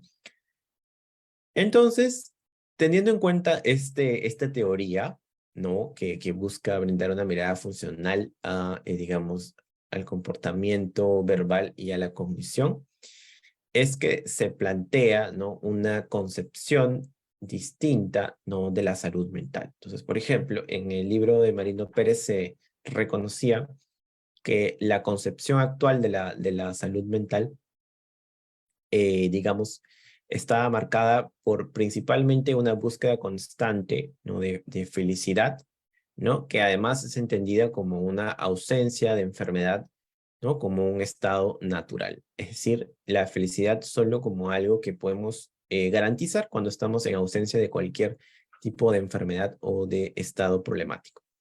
Y por otro lado, que los procesos anormales, ¿no? Están en la base de todo desorden, ¿no? Esto, una vez más, argumentando que viene de una mirada mecanicista, ¿no? En la cual si es que algo, digamos, no está funcionando bien en mi vida, tengo que de alguna manera encontrar cuál es esa parte interna que está fallando, vamos a decirlo así, cuál es ese proceso que no está funcionando bien para finalmente poder cambiarlo y de esa manera recién ahí seguir con mi vida, ¿no? Entonces, se reconoce que existen diferentes contextos, ¿no? Y eso es algo que ya lo desarrolla mucho más la terapia de aceptación y compromiso, en las cuales las personas nos movemos y que a veces nos terminan entrampando o haciéndonos, digamos, quedar atascados, vamos a decirlo así, ¿no? En diferentes situaciones que nos llevan a limitarnos, ¿no? Y que nuestra vida se vea reducida y menos contactada con aquello que nos brinda una sensación de significado, ¿no? Entonces, se reconoce, por ejemplo, que un componente importante para entender qué cosa es un problema psicológico es el seguimiento de reglas rígidas sobre la salud personal y cómo alcanzarla, ¿no? Entonces, aquí vamos a encontrar diferentes contextos, como el contexto de literalidad, ¿no? Que, digamos, es el apegarnos mucho al contenido de nuestras experiencias internas, el contexto socioverbal de control, que tenemos que tener un control justamente sobre nuestras emociones o nuestros eventos internos, como les llama también, de brindar explicaciones o dar razones, ¿no? Encontrar siempre una solución y entender todos los problemas como si fueran un problema a resolver justamente, entre otros más que finalmente nos terminan entrampando. Entonces, estas son justamente reglas que sin darnos cuenta muchas veces seguimos de manera rígida, es decir, que siempre hacemos lo mismo independientemente del contexto en el cual nos encontremos, que finalmente lo que hace es entramparnos, ¿no? Entonces, el sufrimiento aparece cuando las personas comienzan a responder de manera literal a sus eventos o estados psicológicos, volviéndose insensibles a las contingencias directas del ambiente, ¿no? Eso era más o menos lo que les comentaba. Y la propia reflexión llevada a cierto punto se convierte ella misma en condición patógena, ¿no? Cuando Marino Pérez resalta mucho, por ejemplo, el concepto de hiperreflexibilidad, ¿no? O sea, el reflexionar llevado al extremo a tal punto de que una acción que inicialmente nos ayudaba, por ejemplo, a tomar conciencia de lo que nos ocurre o a dar una solución a algún problema, pues se convierte en sí misma esa acción en parte del problema y lo que hace que el problema se mantenga en el tiempo, ¿no? Entonces se llega a una paradoja de la evitación experiencial, ¿no? Evitar el contenido de los fenómenos internos solo logra que estos se intensifiquen a largo plazo, ¿no? Entonces es por eso que finalmente desde esta mirada contextual no se entendería entonces un problema psicológico como una enfermedad, además que está causada por, digamos, mecanismos internos, sino que un problema psicológico, tal cual lo define el autor, sería un esfuerzo contraproducente por resolver una situación problemática y que además las propias acciones de la persona mantienen el problema en el tiempo, ¿no? Eso es algo importante a tener en cuenta. Entonces es un esfuerzo por tratar de resolver algo que finalmente se convierte en parte importante del problema, ¿no? Entonces, todo esto nos lleva, ¿no? A que este modelo, no, digamos, alternativo de salud mental esté basado en realizar intervenciones clínicas significativas para justamente poder ayudar a la persona a cambiar, ¿no? Por eso decía que se llamaba, ¿no? Por ejemplo, la terapia de aceptación y compromiso como una terapia contextual, para tratar de cambiar no la acción específica de la persona, sino el contexto socioverbal, ¿no? Estas reglas, vamos a decirlo así, que ha interiorizado la persona en la cual siempre tiene que actuar de cierta manera en presencia, por ejemplo, de ciertas cogniciones o emociones, ¿no? Identificar también cuáles son las variables del comportamiento humano más relevantes y los componentes más importantes de la intervención, ¿no? Entonces, implica conectar la explicación psicopatológica con el tratamiento, reconociendo los elementos comunes que son clave, ¿no? Estos elementos deben responder a los hallazgos en ciencia básica, conectando la investigación en laboratorio con la aplicación clínica, ¿no? Entonces, lo que se resalta aquí es que, digamos, esta intervención tiene que estar basada, ¿no?, en el reconocimiento de cuáles son los elementos comunes y más importantes para que, de acuerdo digamos, al criterio de efectividad del contextualismo funcional, pues permitan llegar a cierto objetivo, ¿no?, en el menor tiempo posible o con la mayor probabilidad de éxito, ¿no? Entonces, es así que desde, digamos, digamos, las terapias contextuales, se llega justamente a un concepto, ¿no?, que es el concepto de flexibilidad/inflexibilidad psicológica, como una propuesta transdiagnóstica, es decir, que, digamos, implica un elemento común a varios diagnósticos, que sería como una manera de poder explicar, ¿no?, cuándo podemos estar frente a un problema psicológico, ¿no? Digamos, un concepto que ayuda tanto a explicar, digamos, la psicopatología, como también un modelo de salud o bienestar psicológica, ¿no? Entonces, esta entendida desde los términos de la teoría de los marcos relacionales, implica una habilidad de notar y reaccionar hacia nuestros pensamientos, sentimientos y otras conductas de tal manera que nos permita la oportunidad de tomar acción hacia fines importantes, ¿no? Entonces, ese es un poco el resumen. Ahí también pueden encontrar, digamos, una explicación un poco más desde la misma RFT, hablando, por ejemplo, de los marcos jerárquicos y deícticos, ¿no?, para justamente explicar cómo se puede llegar cómo se puede llegar a entrenar una respuesta en la cual la persona aprenda a diferenciar, ¿no?, estos contenidos internos, entre comillas, como sus pensamientos, sentimientos, de un sentido del yo mucho más amplio, y que además esta distancia o esta diferencia le va a permitir el que puedan aparecer otras funciones, ¿no?, apetitivas, que le permitan moverse hacia otra dirección, vamos a decirlo así, ¿no? Y finalmente esa dirección debe implicar lo que la persona más valore en su vida, ¿no?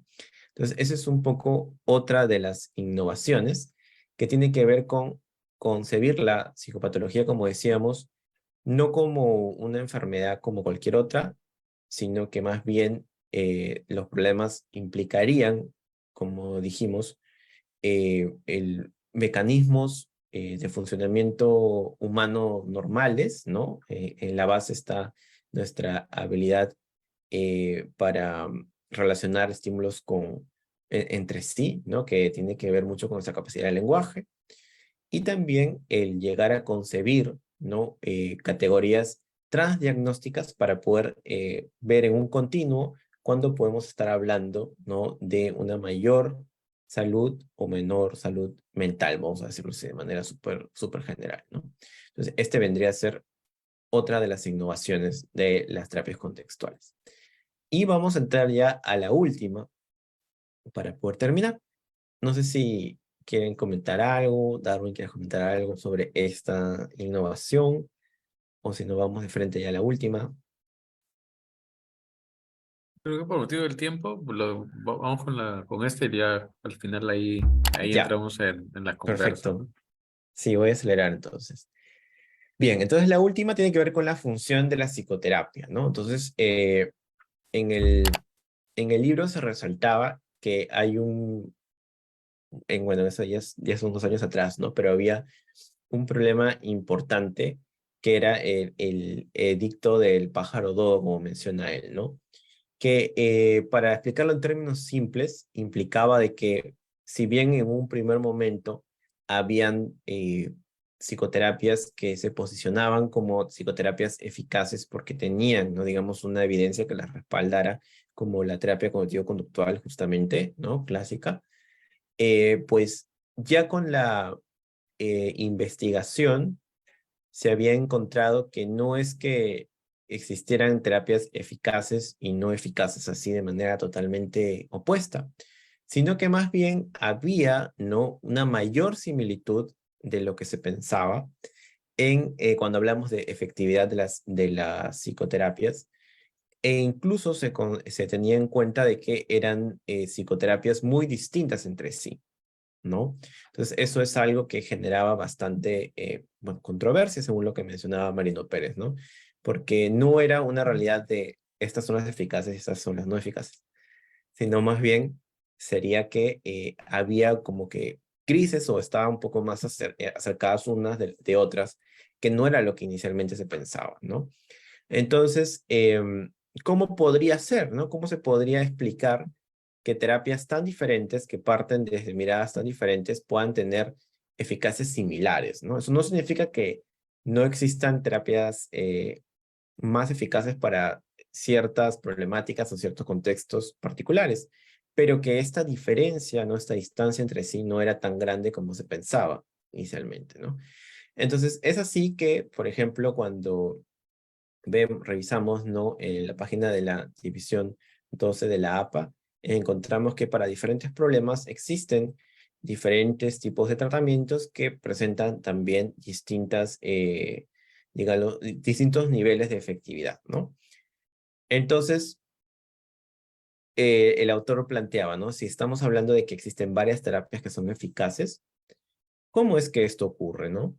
¿Cómo y por qué finalmente son eficaces? Sabemos que funcionan, pero tenemos una explicación de el cómo funcionan o por qué funcionan, es decir, qué cosa hace que la terapia finalmente funcione. Y en ese caso, si es que estamos hablando de una diferencia no tan grande como se creía inicialmente, ¿cuáles son estos elementos que tienen en común estos modelos de terapia tan diferentes en un primer momento para realmente llegar a entender qué cosa está haciendo que funcionen, ¿no? Entonces, es por eso que, por ejemplo, em, se comenzó a plantear una primera pregunta, ¿no?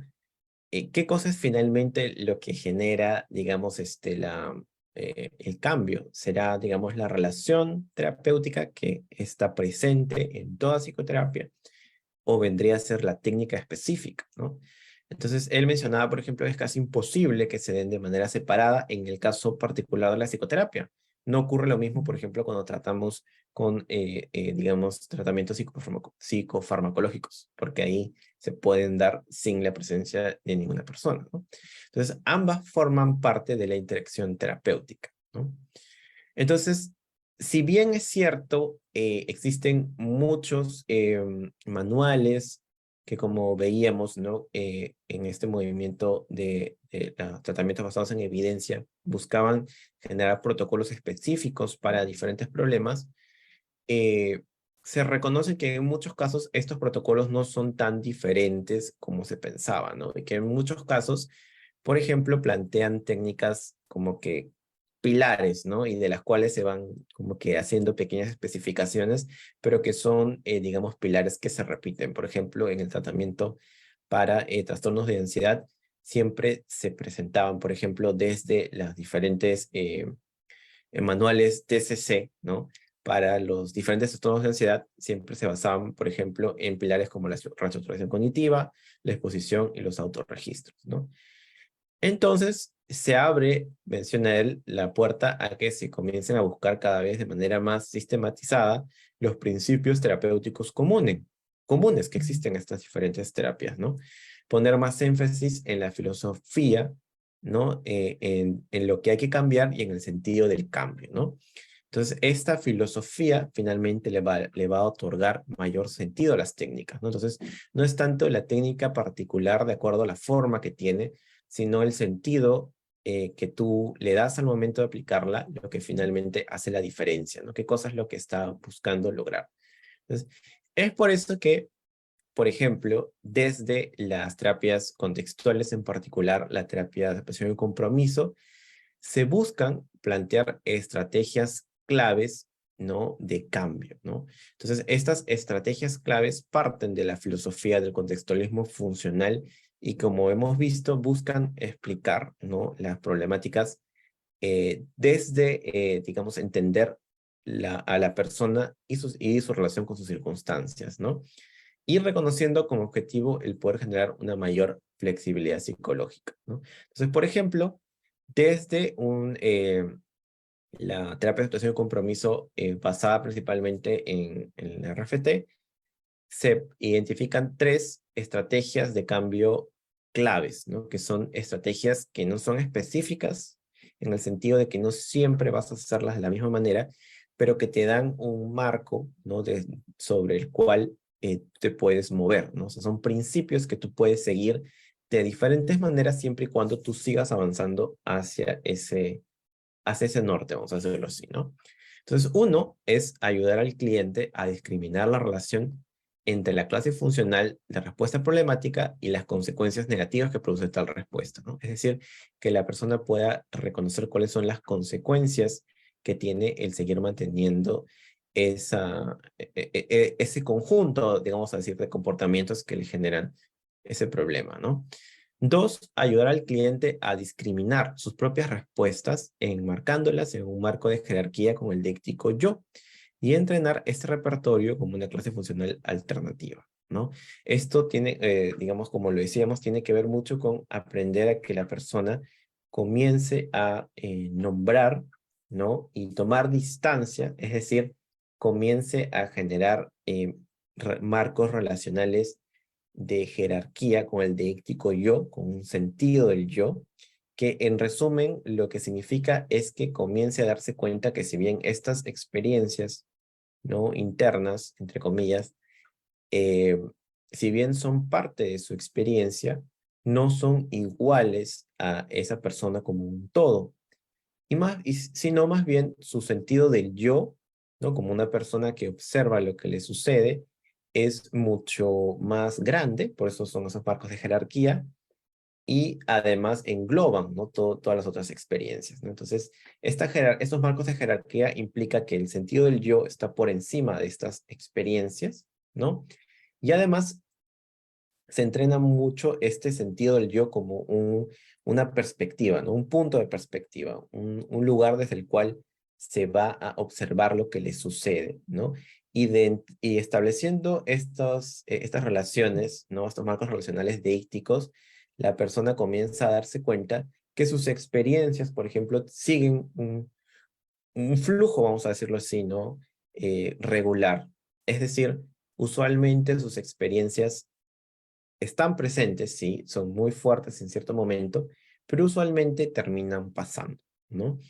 Y lo único que perdura en el tiempo no son estas experiencias que son parte de su vivencia en general, sino que lo único que perdura es su sentido del yo, ¿no? Del yo como un punto de referencia desde el cual puede observar su experiencia, ¿no? Entonces, de eso se trata cuando hablamos de marcos de jerarquía y los deícticos, ¿no? Y finalmente, la última estrategia, ayudar al cliente a entrenar este repertorio alternativo de una manera que especifique funciones apetitivas aumentadas para futuras conductas, ¿no? Es decir, el que la persona pueda finalmente darse cuenta que si bien puede encontrar, digamos, alguna recompensa, vamos a decirlo así, en las acciones que hace inmediatamente, también esto tiene un valor adicional porque está conectando algo que hace en este momento con algo que va mucho más allá, ¿no? Un sentido de trascendencia mayor que es sentir de que está cumpliendo con algo que realmente valora, ¿no? Está poniendo en práctica sus valores, vamos a decirlo así, ¿no? Entonces, de esa manera, algo que podría ser reforzante por las características mismas de la acción, tiene un valor adicional porque es además una acción que poco a poco le permite poner en práctica lo que más valora en la vida, ¿no? Entonces, ya para ir al final, para no ver los ejemplos, vamos al final, las conclusiones son que para entender los aportes de las terapias contextuales es importante partir desde su entendimiento del mundo, lo que hemos visto, ¿no? Como primera innovación o recuperación, vamos a decirlo así, ¿no? De una mirada contextualista, ¿no? Más específicamente desde el contextualismo funcional. 2, la innovación a la concepción psicopatológica implica un paso de un análisis topográfico de la conducta a uno funcional. ¿no? 3, la búsqueda de un modelo de salud tras diagnóstico facilita la comunicación entre la ciencia básica y la aplicación clínica. 4, el reconocimiento de principios terapéuticos generales permite que cada intervención se adapte al contexto situacional e histórico de cada persona. Y finalmente, las terapias contextuales tienen el reto de mantener su postura crítica frente a diferentes temas en el ámbito clínico, ¿no? Una postura crítica, vamos a decirlo así, que justamente reconozca no que es simplemente una moda nueva, sino que es una postura que tiene, digamos, ciertas concepciones novedosas e innovadoras que justamente hemos tratado de resumir ahora para poder acercarse, ¿no? al fenómeno clínico. Y bien, eso sería todo. Aquí están algunas referencias que he utilizado para hacer la presentación y con eso ya acabaría. No sé si quieres comentar algo, Darwin, o las personas que están Sí, presentes. sí, hay algunos comentarios ahí que nos han ido dejando. Entonces ahí lo podemos ahí servir de insumo, ¿no? Para la conversa de unos minutos, ¿no? Entonces, bueno, acá nos dice, estoy bajando. Eduardo Asperrín Pesúa nos dice buenas noches en primer lugar y nos dice la terapia centrada en esquemas es considerada una terapia de tercera generación, es una pregunta. Y la segunda pregunta es si las terapias de tercera generación se consideran integrativas o son diferentes, ¿no? Ujú. Bueno, con respecto a la terapia centrada en esquemas, no, digamos, no he visto que ningún autor la considere dentro del movimiento de las terapias de tercera generación. Em, en todo caso, ahora que estamos reconociendo cuáles son los elementos, digamos, más importantes que distinguen a las terapias contextuales, ¿no? Como terapias de tercera generación, eh, podríamos decir, no, ya no tengo tanta información actualizada de la terapia centrada en esquemas, que posiblemente esta busque y plantee una mirada diferente, ¿no? Que me parece está más basada, por ejemplo, en entender cómo se fueron como generando, ¿no? Estos esquemas en la historia de la persona. Tengo entendido, ya no recuerdo muy bien sobre la terapia centrada en esquemas, pero tengo entendido que su concepción del problema incluso tiene que ver con el poder trabajar estos esquemas a través de la reparentalización incluso, ¿no? Entonces tiene que ver mucho con, me parece, el tratar de reconocer cuál es este esquema o esta parte de la máquina que está funcionando mal para cambiarla, me parece. Puedo estar equivocado, pero eso es lo que yo recuerdo de la terapia centrada en esquemas. No tengo información, mentiría, actualizada, si es que tiene ahora algunos postulados nuevos, es lo que yo recuerdo que conocí hace mucho tiempo atrás ya.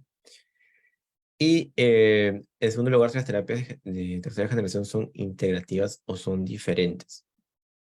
Me parece que, digamos, dentro de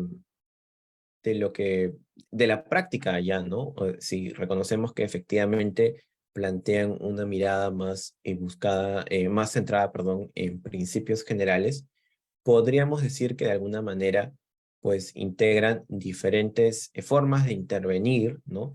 Siempre y cuando se ajusten, ¿no? Y busquen poner en práctica estos principios, ¿no?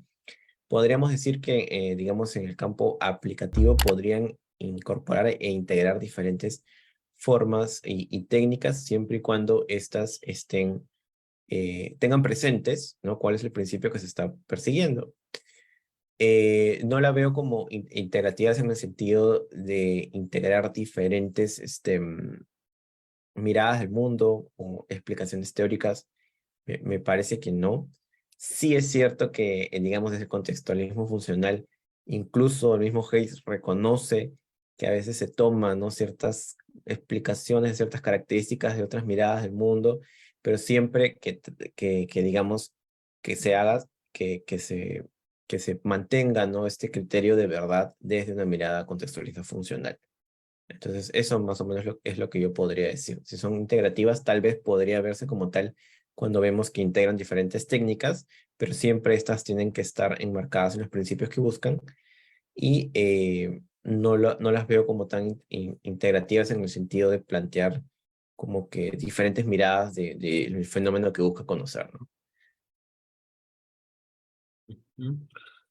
Gracias, Rodrigo. Aquí Brian nos dice, ¿cuál es tu opinión, Rodrigo, respecto a los nuevos avances y los nuevos amigos, bueno, amiguitos, Hayes y Hoffman y la terapia basada en procesos, ¿no? Ujú. Em, bueno, me parece una movida interesante que en realidad tiene que entenderse desde varios niveles, ¿no?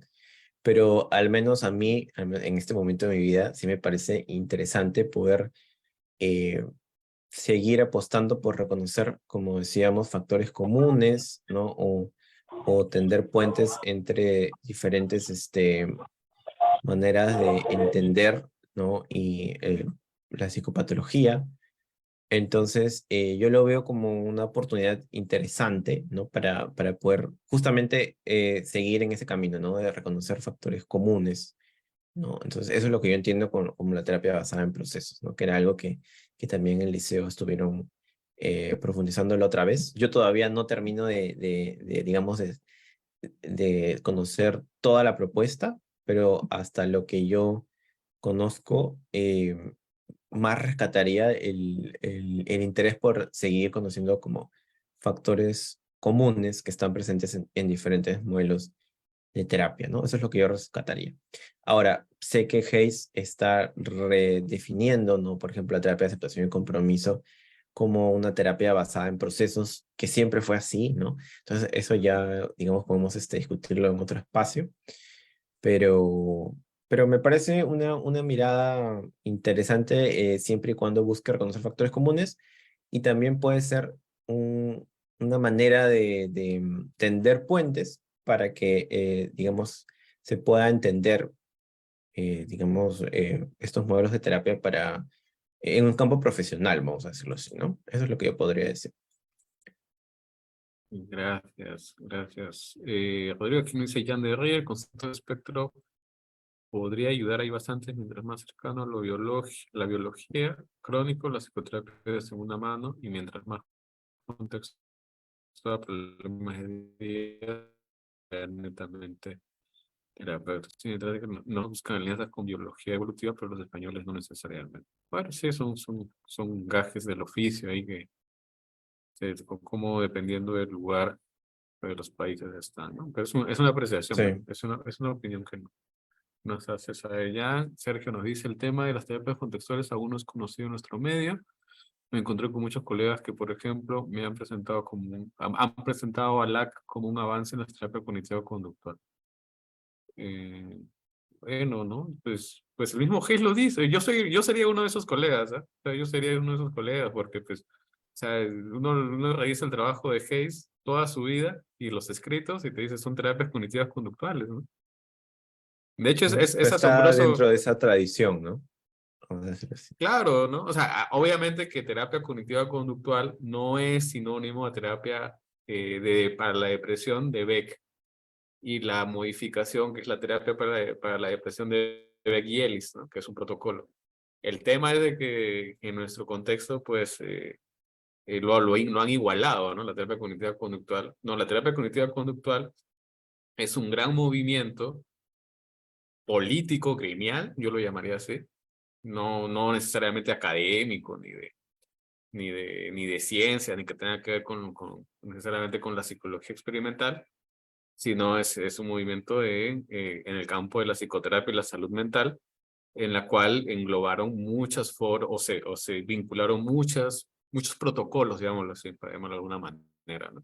Muchas formas de resolver problemas en que les interesa a los psicoterapeutas, ¿no? Entonces, pues sí, ¿no? Es una gran plataforma, la terapia cognitiva conductual, ¿no? En los 70 y los 80, ¿no? Y esa plataforma sigue, ¿no?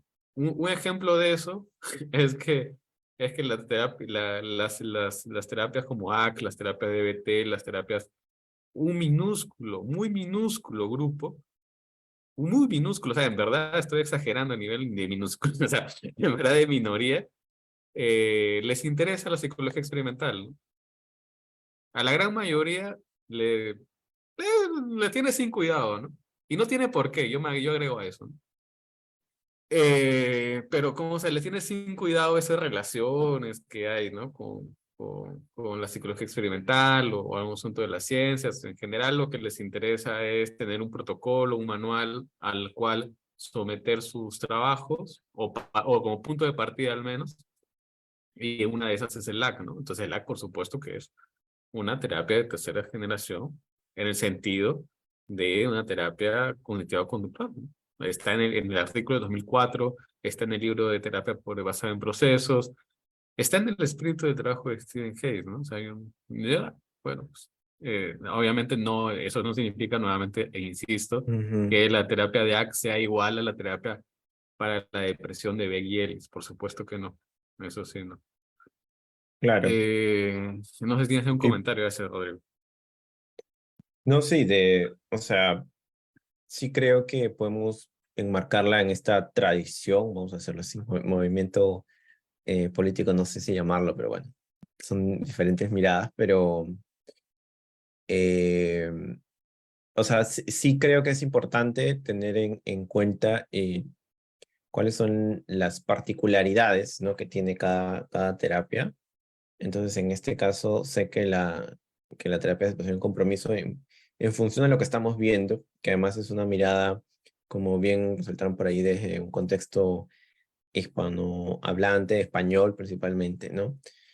Siempre trata como que tener esas características distintivas, ¿no? Que efectivamente se pueden entender desde la mirada inicial que tienen, ¿no? De los problemas, ¿no?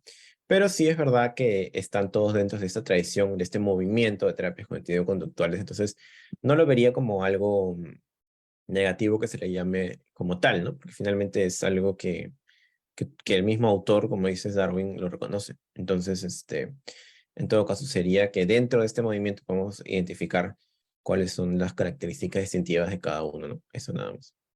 Sí, gracias, ¿no? Alguien me comentaba, ¿no? Si ves a un pato que camina como pato, hace sonidos como pato, está en el agua, dices, o sea, es un pato. O sea, es así. O sea, de igual manera si ves a un psicoterapeuta que dice, es que la terapia contextual es totalmente diferente que la cognitiva conductual y te puede decir muchas cosas, ¿no? Pero míralo, ¿no? Míralo a dónde va, qué es lo que hace, cuáles son los libros que lee, qué son o sea, con quiénes se comunica, ¿verdad? Pues, y eso, todos forman parte de un movimiento de terapias cognitivas conductuales. O sea, es el asunto. Entonces, solamente para acotar ahí, ya de Río, no sé si hay para problemas crónicos, cómo buscar alianzas con el concepto de enfermedad, parecía a veces que son antagónicos. No sé, eh, bueno, yo lo que, y no sé, ahí quizás me pueda también o agregar es que el concepto de enfermedad, el problema no es con el concepto de enfermedad, yo agregaría ahí, sino con dos cosas que ya he estado de alguna manera revisando, que es sobre la categorización de personas. Ese es el problema, ¿no? O sea, y es un problema sociopolítico, ¿no? Ahí quizás, no, obviamente las personas no comparten, pero pues revisando la historia de las sociedades en general, puedes ver que el problema con la enfermedad no hay ninguno cuando te dicen, oye, tú eres diabético, ¿no? O si tú eres, no sé, tienes Parkinson, ¿no? En ese punto no hay ningún problema. El problema es que cuando esa categorización que usan para solucionar algún problema personal que tú tengas, de salud en este caso,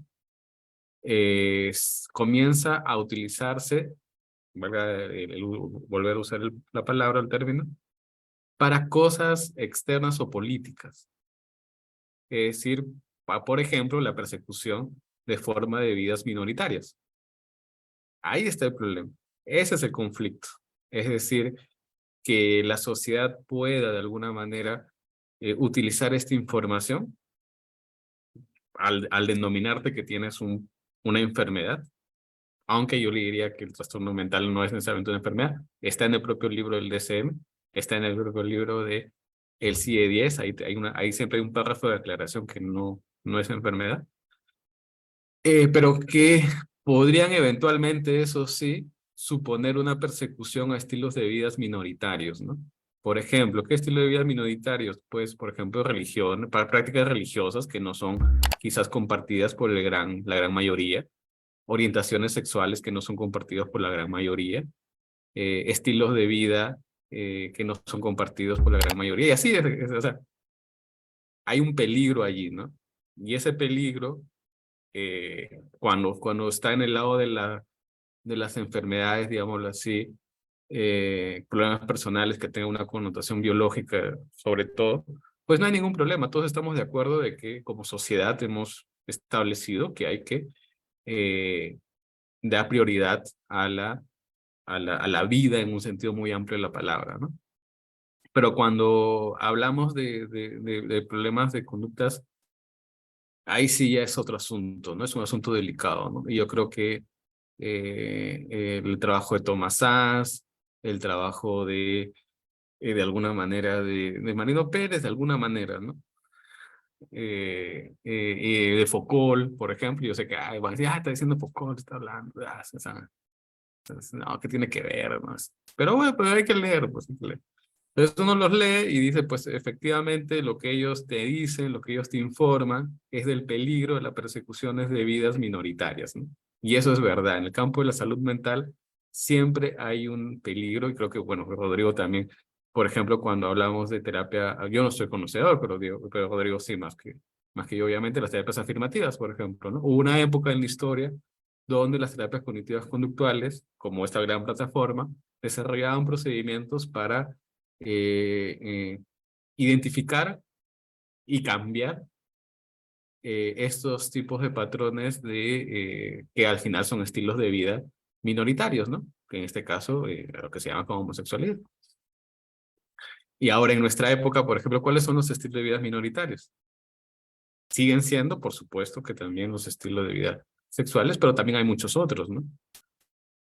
Entonces la salud mental, si uno lo ve desde afuera, el campo de la salud mental es muy sensible a, eh, a estar superditado a categorizar a las personas y eventualmente, no por los propios profesionales de salud mental, sino por actitudes políticas del tiempo y el momento histórico, sirve como un instrumento para controlar, hacer un control no consciente de la propia sociedad. Solamente eso para agregarlo. Yo creo que en eso sí tiene un aporte interesante las terapias contextuales bajo ese rótulo, ¿no? Porque sí te dice lo de, sí hay ese freno pero es un freno que no viene de las terapias contextuales, eso también yo podría agregar si es un aporte al movimiento cognitivo-conductual, pero ese aporte viene por Carl Rogers, por movimientos humanísticos de los finales de la Segunda Guerra Ujú. Mundial. Claro que en el libro también se reconocen, ¿no? Sí. En el libro de Marino Pérez también los reconoce como que surge de ahí, ¿no? Sí, eso es lo que yo podría decir, no sé, Rodrigo, te interrumpí. No, no, no, eso. Bueno, no sé si hay otros comentarios, otros señalamientos. Es muy interesante, sí. Pues sí, revisen más, ¿no? O sea, a mí me gustaría, por ejemplo, y creo que con Rodrigo también lo hemos conversado en su momento, el tema de cuando uno revisa hace esta balance, ¿no? De aportes y es importante ser grato, ¿no? Y no ingrato. Grato significa reconocer los momentos del desarrollo de la psicoterapia, ¿no? Y que no todo inició con la psicoterapia, con el movimiento de psicoterapia cognitiva conductual, sino que hubieron muchos otros hitos en la historia, ¿no? Eso solamente los dejo por ahí, ¿no? Y que muchos de esos hitos en la historia no tienen que ver necesariamente solo con la salud, sino con la sociedad en general, ¿no? Por ejemplo, pues ya para no extenderlo más, pues el ingreso del del modelo clínico, ¿no? A la atención de la salud. Eso también es un gran avance, ¿no? En general, la salud, ¿no? Y eso, pues a veces no se tiene en cuenta. Bueno, no sé si hay algún otros comentarios. Si no, pues ya pasamos a hacer el cherry que nos toca, que ahorita Dios si no me mata. Ya vamos a irnos. Es el cherry, pues, de que pues estas actividades forman parte de camino a la formación de psicoterapia basadas en ciencias y evidencias que iniciamos el 6 de junio. Entonces están todos invitados a estar atentos a la formación. De alguna manera, si quieren involucrarse a participar activamente, pues Rodrigo, quien les habla, y el equipo docente de la formación, vamos a estar haciendo esas actividades dentro, obviamente, de este gran proyecto, ¿no? Un ambicioso proyecto, yo tendría que decir eso, que bueno, que pues pueden ahí preguntarnos cuando gusten, ¿no? No sé si Rodrigo tienes unas últimas palabras, si no, ya vamos a pasar a cerrar por el... No, no, que muchas gracias por su atención. Creo que ha sido muy, muy importante el refrescar todos estos puntos y nada, que ojalá se animen a poder acompañarnos en la formación. Muchas gracias, hasta luego, espero que todos se encuentren, bueno, creo que levantaste la mano, pero ya nos tenemos que ir, disculpen, y ya nos tenemos que ir, entonces cuídense todos y nos estamos viendo por nuestros canales habituales y hasta luego. Bonita noche.